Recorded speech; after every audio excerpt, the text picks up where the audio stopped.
Kakapasok pa lang ng buwan ng Marso, sakuna na ang bumalaga sa mga residente ng Upper Camp sa Felix Mine Padcal sa Barangay Camp 3, Tuba, Benguet. Ito'y matapos sumiklab ang sunog sa ilang mga bahay pasado 1:00 ng hapon kahapon March 4. Dahil gawa sa light materials at magkakatabi ang mga bahay, mabilis na kumalat ang apoy. Based doon sa data namin, ma'am, meron po tayong 7 na bahay na nasunog. Malakas talaga kasi yung time na yun ay malakas yung hangin, ihip ng hangin. Baga parang inihihipan niya yung panba kasi sloping area to, ma'am eh. Nasa side siya ng bundok, baba ng kalsada. Nagkahumahog naman ang mga residente para isalba ang ilan nilang mga gamit sa takot na lumakas pa ang apoy. Pati yung taas ng road ay talagang nadilaan ng apoy. Nasunog pati yung mga vegetation doon.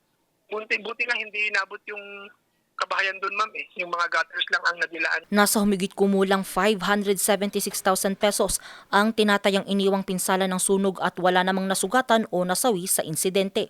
Umabot sa unang alarma ang sunog at idineklara ang fire under control bandang 3:00 at fire out pasado 4:00 ng hapon at 13 pamilya ang apektado o nawalan ng tirahan.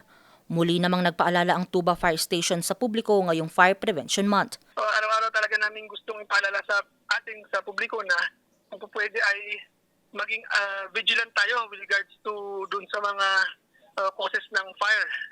Mapa-residential man yan, structural or mapa-forest fires. At para maiwasan po yung talagang pagsiglap nga ng apoy, ay kung po pwede, iwasan natin yung mga